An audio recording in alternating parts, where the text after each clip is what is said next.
যে মুসলমান জুমা পড়ে 5 ওয়াক্তের খবর নাই, 2-4 ওয়াক্ত পড়ে বাকিগুলোর খবর নাই, নামাজ পড়ে ঠিকই 5 ওয়াক্ত কিন্তু হালাল হারামের খবর নাই, লেবাস লাগায় দাড়ি লাগায় ঠিকই কিন্তু আচরণ ভালো নয়, যে মুসলমানের একটা দিক ঠিক আছে আরেক দিক ঠিক নাই, তার ইবাদত ঠিক আছে তার লেনদেনটা ভালো না, তার লেনদেন ভালো আছে তার আচরণটা ভালো না। এজ এ মুসলমান তিনি যখন পরিপূর্ণ পারফেক্ট মুসলমান হয়ে উঠতে না পারবেন তখন সেই মুসলমান খড়কুটোর মতো হবে, লাঞ্ছিত হবে, অপমানিত হবে, নির্যাতিত হবে, জুলুমের শিকার হবে, আক্রান্ত হবে, দুনিয়াও তার শেষ হবে, আখিরাতেও সে এক দৌড়ে জান্নাত পেতে পারবে না। সকল হিসেব নিকেশকে উল্টে দিয়ে ঐতিহাসিক বদর যুদ্ধে এই 17 রমাদান আজকের এই দিনে মুসলমানরা বিজয় লাভ করেছিলেন। আরেকটি ঐতিহাসিক ঘটনা রমাদানে ঘটেছে, সেটি হলো ঐতিহাসিক যে মক্কা বিজয়ের ঘটনা, সেটিও কিন্তু রমাদান মাসেই হয়েছে। দুর্ভাগ্য আমাদের, আজ আমরা চতুর্দিকে যখন দেখতে পাই যে মুসলিমরা চরম দুরবস্থার মধ্যে পার করছে, কোনটা সময় পরিস্থিতি তাদের চতুর্দিক থেকে তাদেরকে গ্রাস করে ফেলছে, তখন একজন মুসলমান হিসাবে আমাদের অনেকেরই খুব স্বাভাবিকভাবে সঙ্গতভাবে আমাদের খারাপ লাগায় কাজ করে, আমাদের দুঃখ হয়, কষ্ট হয়। এই দুইয়ের মধ্যে যে বিপুল পরিমাণ গ্যাপ এবং বিস্তর ফারাক তৈরি হয়েছে, একদিকে নবী সাল্লাল্লাহু আলাইহি সাল্লামের নেতৃত্বে সাহাবা ইকরামের ঐতিহাসিক বদর যুদ্ধের বিজয়, মক্কা বিজয়, অনেকগুলো শুভ সংবাদ, আর ঠিক তার বিপরীত দিকে আমরা দেখি রমজান মাসকে টার্গেট করে করে মুসলমানদেরকে আরো বেশি মনোবেদনায় কষ্টে ফেলার মতো ঘটনাগুলো একের পর এক পৃথিবীতে ঘটানো হয়। এখন মুসলমানরা অত্যন্ত কঠিন এবং দুরবস্থাময় পরিস্থিতির মধ্যে আমরা সময় পার করছি, কোনো সন্দেহ তো নেই। কেন এই দুরবস্থা? এই বিষয়টি অত্যন্ত চমৎকারভাবে উঠে এসেছে নবী সাল্লাল্লাহু আলাইহি সাল্লামের একটি ঐতিহাসিক হাদিসে। তিনি বলেছেন, সেই 1450 বছর আগে, কিন্তু আমাদের হাদিসের সেই প্রেক্ষাপটটা যদি মাথায় রাখি তাহলে বুঝতে সহজ হবে। যখন মুসলমানরা বিজয়ীর বেশে, দুনিয়ার শাসন মুসলমানদের হস্তগত, অর্থাৎ মদিনা থেকে ধীরে ধীরে ইসলাম ছড়িয়ে পড়ছে পৃথিবীর প্রান্তে প্রান্তরে, একের পর এক রাজ্য রাজত্ব ইসলামের ছায়াতলে আসছে, এবং মুসলমানদের তাদের ক্ষমতা, মুসলমানদের সক্ষমতা, মুসলমানদের গ্রহণযোগ্যতা দিন দিন পৃথিবীতে বাড়ছে এবং ইমেজ সর্বোচ্চ পিকে ওঠা শুরু করেছে। ওই সময়টাতে নবীজি বলছেন, এমন এক সময় আসবে যখন বিভিন্ন জাতিগোষ্ঠী খাবার যেরকম টেবিলে সামনে সাজিয়ে মানুষ বসে, তোমাদের মুসলমানদেরকে ভাগে যোগে ধ্বংস করার জন্য তোমাদেরকে টেবিলে নিয়ে বসবে। কেউ বলবে আমরা আফ্রিকার গুলোকে দেখতেছি, কেউ বলবে ঠিক আছে কাশ্মীর বা এশিয়ার সাইডটা তুমি নাও, কেউ বলবে সিরিয়া মধ্যপ্রাচ্যের ওই অংশটা আমি নেব, কেউ বলবে না পশ্চিমে যেগুলো আছে ওগুলোকে আমি নেব।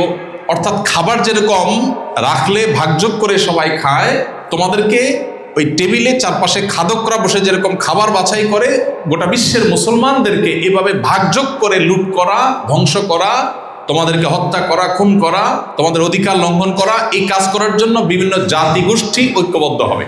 আমরা কি কিছুটা মিল পাচ্ছি? আমি আবারও বলছি, এই কথা তিনি বলেছেন যখন, তখনকার মানুষ এটা মেলাতে পারেন নাই। কেন? কারণ তখন ইসলামের পুরো পিক টাইম। তারা তখন দেখতে পেয়েছিলেন আমরা তো যেদিকে যাই সেদিকে শুধু সম্বর্ধনা পাই। একের পর এক বড় বড় সাম্রাজ্যগুলো, একের পর এক বড় বড় সম্রাটরা যেখানে স্বেচ্ছায় আমাদেরকে গ্রহণ করছেন, বরণ করছেন, ইসলামের ছায়াতলে আসছেন, তারা ইসলামকে ওয়েলকাম করছেন স্বেচ্ছায় সানন্দে, সেখানে এরকম পরিস্থিতি হবে সাহাবীরা মেলাতেও পারছিলেন না। তাদের কাছে এটা বোঝা অস্বাভাবিক ছিল। কিন্তু নবী সাল্লাল্লাহু আলাইহি সাল্লাম যা বলেন সেটা আল্লাহর পক্ষ থেকে ওহীর মাধ্যমে তিনি ভবিষ্যৎবাণী করেছেন যে এমন একটা সময় আসবে যখন খাদকরা একটা টেবিলে বসে খাবারকে টেনে হিঁচড়ে ভাগযোগ করে যেরকম খাবে, তোমাদের মুসলিম জাতিকে এইভাবে টেনে হিঁচড়ে ভাগযোগ করে খাবে বিভিন্ন জাতি গোষ্ঠী। নবী করিম সাল্লাল্লাহু আলাইহি সাল্লামের কথা শুনে সাহাবীরা প্রশ্ন করলেন, আবি কিল্লাতে নাহনু ইয়াওমাইদিন ইয়া রাসূলুল্লাহ, অর্থাৎ হে আল্লাহর রাসূল, সেদিন আমাদের সংখ্যায় স্বল্প হওয়ার কারণেই কি দুরবস্থা হবে? নিশ্চয়ই আমাদের সংখ্যা অনেক কম হবে, সেজন্য আমাদের দুরবস্থা হবে। সাহাবীদের খুব স্বাভাবিকভাবে কৌতূহলী মন থেকে এই প্রশ্নই আসছে যে তাহলে কি আমরা সংখ্যা কম হয়ে যাব? না হলে তখনকার বাস্তবতা সাহাবীরা তো মেলাতে পারছিলেন না, কিভাবে সম্ভব? সেই ইথিওপিয়ার নাজাশী, চাপ তো দূরের কথা, কেউ তাকে জোর দিয়ে বলেও নি, নিজে থেকে ইসলাম গ্রহণ করেছেন, এক বিশাল সাম্রাজ্যের সম্রাট। এভাবে একের পর এক সাম্রাজ্যগুলো আসছে। মক্কা বিজয়ের ঘটনা তো আমরা অনেকেই হয়তো জানি। নবী সাল্লাল্লাহু আলাইহি সাল্লামের সিরাতের বই যদি আমরা পড়ে থাকি, আমরা দেখব এত বড় বিজয় পৃথিবীর ইতিহাসে খুব কমই হয়। যেই মক্কা থেকে মুসলমানদেরকে একজন একজন করে তাড়িয়ে দেওয়া হয়েছে, নবী সাল্লাল্লাহু আলাইহি সাল্লাম আত্মগোপন করে বহু কৌশল করে রাতের আধারে শুধুমাত্র একজনকে সাথে নিয়ে, তাও গিয়ে সরাসরি মদিনায় উঠতে পারেন নাই, গিয়ে একটা গুহায় আশ্রয় নিয়েছে, গারে সাউর যেটাকে বলা। সেখান থেকে আবার কয়েকদিন গোপনে থেকে যখন শত্রুদের সকল খোঁজ তালাশ এগুলো সব বন্ধ হয়ে গেছে, আবার সঙ্গোপনে বের হয়ে, তাও আবার পরিচিত পথে না গিয়ে ভিন্ন অভিনব কোনো নতুন পথে গিয়েছে, বহু কৌশল করে মদিনায় গিয়ে পৌঁছেছে। যারা যেতে চেয়েছেন তাদেরকে আটকে রাখা হয়েছে, কি না হয়েছে মুসলমানদের সাথে। কিন্তু নবী সাল্লাল্লাহু আলাইহি ওয়াসাল্লাম যেদিন মক্কা বিজয় করতে আসেন, তার সাথে সাহাবীদের সংখ্যা কি পরিমাণ ছিল এটা বোঝাবার জন্য সিরাত গ্রন্থগুলোতে যেসব বর্ণনা তখনকার মানুষদের মুখে উঠে আসছে, সেটা হলো মশাল হাতে রাতে যখন তারা অগ্রসর হচ্ছিলেন, তখন মক্কার মানুষরা বলছে এত বড় মানুষের সারি তারা জীবনে কখনো দেখেনি। হাজার হাজার মানুষের বিশাল বড় লাইন, এবং সবাই সক্ষম, সবাই সামর্থ্যবান মক্কায় আসলেন। খুব স্বাভাবিকভাবে 10-10টি বছর, বরং 13টি বছর যারা একজন একজন করে নির্মমভাবে খুন করেছে মানুষকে।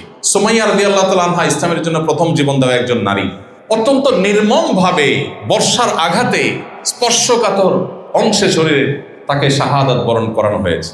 এক একজন সাহাবীকে নির্মমভাবে মেরে মেরে শেষ করা হয়েছে। 3-3টি বছর তাদের সাথে অবরোধ করে তাদেরকে গাছের পাতা খেয়ে থাকতে বাধ্য করা হয়েছে, একটা খাবারের একটা দানা তাদের কাছে বিক্রি করা হয় নাই, এমন ভাবে অবরোধ করা হয়েছে। কি না করা হয়েছে! নবী সাল্লাল্লাহু আলাইহি সাল্লামের সিজদা যাওয়ার পর ফিজিক্যালি তাকে অ্যাটাক করা হয়েছে, তার শরীরের উপরে নাড়ি বুড়ি রাখা হয়েছে যাতে তিনি উঠতে না পারেন। এত কিছু 13টি বছর ধরে যারা করলো, এখন তাদের বিজিত হবার পালা। আর যারা মাজলুম ছিলেন, সে মুসলমানরা মদিনা থেকে আসছেন মুহাম্মদ সাল্লাল্লাহু আলাইহি ওয়াসাল্লামের নেতৃত্বে। আজকে তো তাদের অন্তত প্রাপ্যটা বুঝিয়ে দেওয়ার কথা, কিন্তু না। সবাইকে অবাক করে মুহাম্মদ সাল্লাল্লাহু আলাইহি ওয়াসাল্লাম বললেন, লা তাসরিবা আলাইকুমুল ইয়াউম, কোনো প্রতিশোধ আমরা গ্রহণ করব না, সবাইকে ক্ষমা। পৃথিবীর ইতিহাসে এরকম আরেকটি ঘটনা আমরা হয়তো খুঁজে বের করতে পারবো না। তো আমি যেটা বলছিলাম, সেই রকম শৌর্যবীর্যের সময় সাহাবীরা শুনছেন যে আমাদেরকে চিড়ে ফুড়ে খাবে অন্যরা। তখন নবী সাল্লাল্লাহু আলাইহি ওয়াসাল্লাম বললেন, তোমরা যে মনে করছো তখনকার পৃথিবীতে, মানে আমাদের আজকের পৃথিবীর কথা তিনি তখন বলেছেন, যে তখনকার পৃথিবীতে অন্য জাতিগোষ্ঠীর মানুষগুলো তোমাদেরকে চিড়ে ফুড়ে খাবে, সেই পরিস্থিতিটা, সেই পরিবেশটা আসলে এই জন্য হবে না যে তোমরা সংখ্যায় কম হবে, ওয়ালাকিন্নাকুম ইয়াওমাইদিন কাসীর, বরং তোমরা সেদিন এত বেশি হবে সংখ্যায় যে তোমাদের চতুর্দিকে মুসলমান, লাখে লাখে কোটি কোটি মুসলমান আছে। নবীজি বলেছেন তোমাদের সংখ্যা অনেক থাকবে, ওয়ালাকিন্নাকুম গুসাউন কাগুসাইস সাইল, কিন্তু খড়কুটো যেরকম দেখো পানির উপরে ভেসে চলে যায়, তোমাদের মুসলমানদের অস্তিত্ব হবে এরকম খড়কুটোর মতো, তোমাদের কোনো অস্তিত্বের কোনো মূল্য বা ভ্যালু থাকবে না, সংখ্যা হবে শুধু। মিলে আজকে যেগুলোর সাথে, কিছুটা মিলে আজকের বাস্তবতার সাথে। নবীজি সাল্লাল্লাহু আলাইহি ওয়াসাল্লাম তখন বলেছেন, তাহলে কারণটা কি? খাদকরা খাবার টেবিলে নিয়ে চাকু ছুরি দিয়ে ভাগযোগ করে ছেড়ে পুড়ে খায়, আর তোমাদের মুসলিম জাতিকে এভাবে ছেড়ে পুড়ে খাওয়া হবে। সংখ্যায় তোমরা কম থাকবে না, বরং অনেক মানুষ থাকবে, অগণিত থাকবে। তারপরে পরিণতি তোমাদের কেন হবে? কারণ তোমাদের মধ্যে দুটি জিনিস থাকবে। এই দুটি জিনিস তোমাদের দুর্বলতা। সংখ্যায় তোমরা বিপুল হওয়া সত্ত্বেও তোমরা ভয়ঙ্কর রকমের অপমান অপদস্থ হয়ে থাকবে এই দুটি বিষয়ের কারণে। তার একটা হলো হুব্বুদ দুনিয়া, আরেকটা হলো কারাহিয়াতুল মাউত। নবীজি বলেছেন তোমাদের ভিতরে ওহান ঢুকে যাবে, ওহান। তোমাদের মনে, মস্তিষ্কে, মগজে, অস্তিত্বে, অবয়বে তোমাদের ভেতরে একটি জিনিস ঢুকবে, তার নাম হলো ওহান। ওহান কি জিনিস? ওহান হলো দুটি বিষয়ের সমষ্টি, হুব্বুদ দুনিয়া, কারাহিয়াতুল মাউত। তোমাদের মধ্যে দুনিয়ার মোহটা ঢুকে যাবে। দুনিয়াটা, পার্থিব বিষয়গুলো তোমাদের কাছে অনেক গুরুত্বপূর্ণ হয়ে যাবে, তোমাদের কাছে বৈশ্বিক বিষয়গুলোই সব হয়ে যাবে। আর দ্বিতীয়টা হলো মৃত্যু ভীতি। তোমরা মরণকে ভয় করবে, যতটুকু ভয় স্বাভাবিকভাবে হওয়া উচিত তার চেয়ে বেশি। এর বিপরীতটা আমরা বলতে পারি, বেঁচে থাকার জন্য তোমরা পাগল পড়া হয়ে যাবে। আমি শুধু এই দুটি বিষয়কে যদি এক করে দেখাবার চেষ্টা করি, তাহলে সংক্ষেপে আমি বলতে পারি, আজকের বিশ্ব বাস্তবতায় আমরা যারা নিজেদেরকে মুসলিম দাবি করছি, আমাদের সবচেয়ে বড় গর্বের বিষয় ছিল আমরা আল্লাহতে বিশ্বাসী, আখেরাতে বিশ্বাসী, জান্নাতে বিশ্বাসী। আমার কাছে দুনিয়ার মোহ তো খুব বেশি একটা আমাকে দুর্বল করতে পারার কথা না। দুনিয়ার সব কিছু যদি আমাকে দিয়ে দেওয়া হয়, আমি জানি এখানকার কোনো প্রাপ্তির নিশ্চয়তা নাই, তৃপ্তির স্থায়িত্ব নাই, কোনো প্রাপ্তির নিশ্চয়তা নাই। আমি সুখী হব কোনো গ্যারান্টি আছে? আমি পৃথিবীর সবচেয়ে বড় পাওয়ারের মালিক হয়ে গেলাম, সবচেয়ে বেশি অ্যাসেটের মালিক হয়ে গেলাম, তাতে কি আমার সুখের গ্যারান্টি আছে? নেই। হতে পারে অন্য কোনো দুঃখ হবে, ফিজিক্যালি আমি অন্য অসুস্থ হয়ে যাবো, ক্যান্সার হয়ে যাবে, অন্য কিছু হয়ে যাবে। তাহলে এখানকার শান্তি প্রাপ্তির কোনো নিশ্চয়তা নেই। আর যদি আমি পেয়েও যাই, ঠিক আছে, সবকিছু আমি এনজয় করছি, গুড, এটার তৃপ্তির কোনো স্থায়িত্ব নাই। আমার মৃত্যু আসলে আমাকে চলে যেতে হবে সব রেখে। তাহলে ইমানদার দুনিয়ার জন্য চেষ্টা করবে, কিন্তু এরকম হবে না যে তার আখেরাত বরবাদ করে দিয়ে, জান্নাত বরবাদ করে দিয়ে, আল্লাহর অসন্তুষ্টি নিয়ে হলেও তার দুনিয়া চাই, টাকা আমাকে লাগবেই লাগবে, তাতে আমার আদর্শ যাক, হালাল হারাম বাজ বিচার না করে হলেও, আল্লাহ নাখোশ হলেও, জাহান্নামে যেতে হলেও আমি হারাম করব, আমি কোম্পানির ফাঁকি ঝুঁকি দিব, আমি 2 নম্বরে পথে উপার্জন করব, যে ইনকামটা আমার জন্য অ্যালাউড না সেটাও আমি কামাই করব, আমি অবৈধ পথে উপার্জন করব, আমি ভোক্তাকে ক্ষতিগ্রস্ত করব, আমি মিথ্যা করব, প্রতারণা করব, তারপরও দিন শেষে আমার টাকা চাই। এর নাম হলো দুনিয়ার মোহ। আর এর বিপরীতটা হলো কি? দুনিয়া অবশ্যই চাই। আল্লাহ বলেছেন ওয়ালা তানসা নাসিবাকা মিনাদ দুনিয়া, তুমি পৃথিবীতে বসবাস করতে হলে পৃথিবী তোমার লাগবে, সো তুমি সেটাকে ভুলে একেবারে সন্ন্যাসী হয়ে যেতে তোমাকে ইসলাম বলেনি। ইসলাম সেই ধর্ম, আল্লাহ কোরআনে বলেছেন রুহবানিয়াতান ইবতাদাউহা, বৈরাগ্যতা, এটা খ্রিস্টান ধর্মের লোকেরা যখন প্রথম এটা তারা শুরু করে, আল্লাহ ডিসকারেজ করেছেন যে না, মা কাতাবাল্লাহু লাকুম, আল্লাহ তাআলা তোমাদেরকে বৈরাগী হতে বলেননি, বরং আল্লাহ বলেছেন ফাইদা কুদিয়াতিস সালাহ ফান্তাশিরু ফিল আরদ, নামাজ শেষ হয়ে গেছে বের হবে, ওয়াবতাগু মিন ফাদলিল্লাহ, বের হয়ে উপার্জন করো, ফ্যামিলির মুখে যে খাবারটা তুলে দিবে, তাদের জন্য যে মান্থলি ইনকামটা করে নিয়ে আসবে, এটার কারণে তুমি আল্লাহর কাছে সওয়াব পাবে, এটা তোমার ইবাদত। সো ইসলাম আমাদেরকে বৈরাগী হতে বলে না, আমাদের ব্যবসা বাণিজ্য থাকবে, আমাদের কর্পোরেট জগতের কার্যক্রম থাকবে, কিন্তু এগুলো কোনোটি যেন আল্লাহর নির্দেশের উপরে উঠে না যায়। আমার যদি কখনো অপশন আসে, আমি হয় আমার পার্থিব স্বার্থকে সামনে রাখবো, আর না হয় আল্লাহর নির্দেশকে সামনে রাখবো। অ্যাজ এ মুসলমান, যেহেতু পার্থিব স্বার্থ সামনে রাখলে আমি যা পাবো সেটা খুবই সীমিত, আর আল্লাহ আখিরাত সম্পর্কে কোরআনে বলেছেন ওয়াল আখিরাতু খায়রুন ওয়া আবকা, আখিরাত হলো সবচেয়ে ভালো এবং অনন্তকালের, অতএব আমি সেটাকে প্রায়োরিটি দিব। ব্যাস, এটা হলো ইমানদার। পৃথিবীতে যখন সেই ইমানদারের সংখ্যা বাড়বে, যেই ইমানদার, তার ভিতরে দুনিয়ার মোহ থাকবে না, দুনিয়ার কাজ সে করবে, পার্থিব কাজ সে করবে, ব্যবসা বাণিজ্য সে করবে, কর্পোরেট জগতে তার বিচরণ হবে, কিন্তু এগুলো তাকে তার আল্লাহ থেকে সরাবে না, এগুলো তার নামাজ থেকে তাকে দূরে রাখবে না, এগুলো তাকে হারামের পথে নিবে না। এই জায়গাটা যদি মুসলমান এনশিওর করতে পারে, তাহলে সেই 1450 বছর আগে মুসলমান যেভাবে পৃথিবীকে শাসন করেছে, আজও মুসলিম আবার সেই সম্মান, সেই গৌরব, সে হারানো ঐতিহ্য, সে মর্যাদা আবারও ফিরে পেতে পারে। আর যদি মুসলমান নামকাওয়াস্তে মুসলমান হয়, যে মুসলমান জুমা পড়ে 5 ওয়াক্তের খবর নাই, 2-4 ওয়াক্ত পড়ে বাকিগুলোর খবর নাই, নামাজ পড়ে ঠিকই 5 ওয়াক্ত কিন্তু হালাল হারামের খবর নাই, লেবাস লাগায়, দাড়ি লাগায় ঠিকই কিন্তু আচরণ ভালো নয়, যে মুসলমানের একটা দিক ঠিক আছে আরেক দিক ঠিক নেই, তার ইবাদত ঠিক আছে, তার লেনদেনটা ভালো না, তার লেনদেন ভালো আছে, তার আচরণটা ভালো না। এজ এ মুসলমান তিনি যখন পরিপূর্ণ পারফেক্ট মুসলমান হয়ে উঠতে না পারবেন, তখন সেই মুসলমান খড়কুটোর মতো হবে, লাঞ্ছিত হবে, অপমানিত হবে, নির্যাতিত হবে, জুলুমের শিকার হবে, আক্রান্ত হবে, দুনিয়াও তার শেষ হবে, আখিরাতেও সে এক দৌড়ে জান্নাত পেতে পারবে না। সময়ত উপস্থিত, আমরা নিজেদেরকে এই জায়গাটাতে একটু রিয়েলাইজ করতে পারি যে আমরা আসলে কোন জায়গায় দাঁড়িয়ে। আমি আমাদের একজন স্বনামধন্য স্কলার, আমাদের উস্তাদতুল্য ব্যক্তিত্ব ডক্টর খন্দকার আব্দুল্লাহ জাহাঙ্গীর একটা উক্তি কোট করতে চাই। আপনারা অনেকে স্যারকে চিনে থাকবেন, অনেক আগে, বেশ কয়েক বছর আগে রোড অ্যাক্সিডেন্টে মারা গেছেন। ইসলামী বিশ্ববিদ্যালয় কুষ্টিয়ার প্রফেসর ছিলেন। ডক্টর খন্দকার আব্দুল্লাহ জাহাঙ্গীর রহমানুল্লাহ বলতেন, আমাদের দেশে মুসলমান 2 প্রকার। এটা স্যারের ভাষা। উনি বলতেন মুসলমান 2 প্রকার, একটা হলো সেকুলার মুসলমান, একটা হলো রেগুলার মুসলমান। সেকুলার মুসলমান বলতে সেকুলার শব্দের আপনার প্রচলিত অর্থ উনি বোঝান নাই, ওনার একটা আলাদা মিনিং আছে। উনি বলেন যে সেকুলার মুসলমান বলতে আমি বুঝাতে চাচ্ছি ওই যে এতক্ষণ যে মুসলমানের কথা বললাম, যে ঠিক আছে নামাজ কালাম পড়ি, দাড়িও রাখি, টুপিও রাখি, বাট আচরণটা খুবই নোংরা, বইয়ের হক নষ্ট করি, প্রতিবেশী হক নষ্ট করি, চান্স পেলে কারোর জমির আইল ঠেলে দিই, চান্স পেলে কারোর আমার সহকর্মী তার ব্যাপারে বসকে ভুল তথ্য দিয়ে তার ব্যাপারে বিভ্রান্ত করে দেই, ভালো সাজার চেষ্টা করি, মুনাফিকি করি, চান্স পেলে কোম্পানির ফাঁকি দেই, চান্স পেলে ভোক্তার ফাঁকি দেই, অর্থাৎ আল্লাহর ভয় নাই, বাট আমি নামাজও পড়ি বা মাঝে মধ্যে নামাজ পড়ি। এটা হলো সেকুলার মুসলমান। কিছু পার্টে ইসলাম আছে, কিছু পার্টে নাই। আর রেগুলার মুসলমান হলো সিরিয়াস মুসলমান, যার জীবনের সব কিছুকে সে আল্লাহর সামনে সমর্পণ করে দিয়ে বলেছে ইন্না সলাতি ওয়া নুসুকি ওয়া মাহইয়ায়া ওয়া মামাতি লিল্লাহি রাব্বিল আলামিন। আমার সালাত, আমার কুরবানি, আমার হজ, আমার জীবন এবং আমার মরণ সব কিছু আল্লাহর সামনে আমি সমর্পণ করলাম। এর নাম মুসলমান, এর নাম মুসলমান। এ হলো সিরিয়াস মুসলমান। এই মুসলিমের সংখ্যা যখন আস্তে আস্তে বাড়বে, অল ওভার সংখ্যা কম হতে পারে। ওই যে 313 জন আজকের এই দিনে যথেষ্ট হয়ে গেছেন, এখন 3,13,000 জন, 3,13,000 জন, 30,13,000 জন, সেই জায়গাটা যেতে পারছি না আমরা। কারণ আমরা যে ইসলাম চর্চা করছি, এই ইসলাম আসলে কোরআন হাদিস আমাদেরকে যে ইসলাম চর্চা করতে বলেছে তার থেকে অনেকখানি দূরে। এই যদি হয় আমাদের পার্থিব অবস্থা, কিয়ামতের ভয়াবহতম দিনে কিভাবে এই ইসলাম নিয়ে আমি জান্নাত আল্লাহর কাছে জোর গলায় প্রত্যাশা করতে পারি, কিভাবে জাহান্নামকে আমি প্রতিহত করতে পারি, কিভাবে মুহাম্মদ সাল্লাল্লাহু আলাইহি ওয়াসাল্লামের সামনে মুখ উঁচু করে দেখাতে পারি। ভাইরা আমার, ইসলামটা কিছু রিচুয়ালের নাম না। ইসলামটা কিছু রিচুয়াল, কিছু আচার, এই যে রোজা রাখলাম, ইফতার করলাম, সাহারি খেলাম, আল্লাহর কসম এটা ইসলাম না পূর্ণাঙ্গভাবে। এটা ইসলামের একটা পার্ট হতে পারে। ইসলাম, আপনি আপনার ডেস্কে যখন কাজ করেন, আপনি বাসায় ওয়াইফের সাথে কতক্ষণ চ্যাটিং করেন আর কোম্পানির কাজ কতক্ষণ করেন, মাঝে ফাঁকি কতক্ষণ দিলেন, এই হিসাবটা আপনার সেন্সে যদি আসে, দিস ইজ ইসলাম।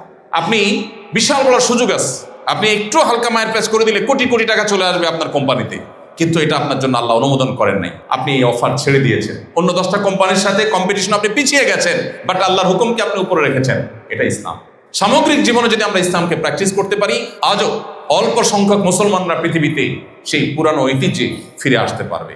রমাদান আমাদেরকে সেই বার্তা দেয়, আমরা সেই বার্তা গ্রহণ করি না। আমাদের কাছে দুনিয়ার মোহটা অনেক বেশি আমাদেরকে আবিষ্ট করে ফেলেছে। যার আখিরাতে বিশ্বাসী নেই, সে দুনিয়ায় সবকিছু তার কাছে, তার সাথে আর আপনার সাথে এই জায়গায় মৌলিক পার্থক্য আছে। আপনার জন্য মানায় না তার সাথে কম্পিটিশন করা পার্থিব বিষয়।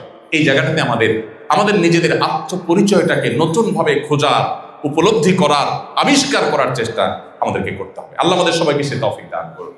প্রিয় ভাইরা আমার, সেই সাথে যেটা বলছিলাম, দ্বিতীয় কারণ মুসলমানদের অপমানিত, লাঞ্ছিত হওয়া, সেটা হলো কারাহিয়াতুল মউত, মৃত্যু ভীতি, মৃত্যুর প্রতি ভয় সহজাত বিষয়। কোনো প্রাণী তো মৃত্যুকে ওয়েলকাম করে না, কিন্তু একজন মুসলমান যখন জানে তিনি আল্লাহর প্রতি ঈমান এবং নেক আমলের চর্চার ফলে তিনি জান্নাত পাবেন, তখন তার কাছে মৃত্যুটা এরকম ভয়ের বিষয় হয় না।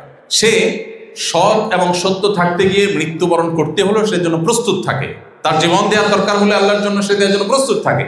কিন্তু আমাদের মধ্যে আজ এই দুইটা জিনিস, যেটা অমুসলিম বা কাফিরের মধ্যে থাকার কথা, আমাদের মধ্যে চলে আসছে। আমরা বলি মুসলমান, কিন্তু জান্নাতে যাওয়ার জন্য মরতে হবে, আমরা মরণের অতিরিক্ত ভয় পাই, বাঁচার জন্য পাগল করা হয়ে যায়, তার জন্য হালাল হারাম বাজ বিচার করি না।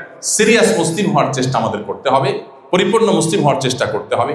এই যে আপনাদের সবার সামনে ইফতার আছে, আমি দেখতে পাচ্ছি সব টেবিল ইফতার সাজানো আছে। আমার প্রশ্ন, আপনারা তো সবাই ক্ষুধার্ত নাকি?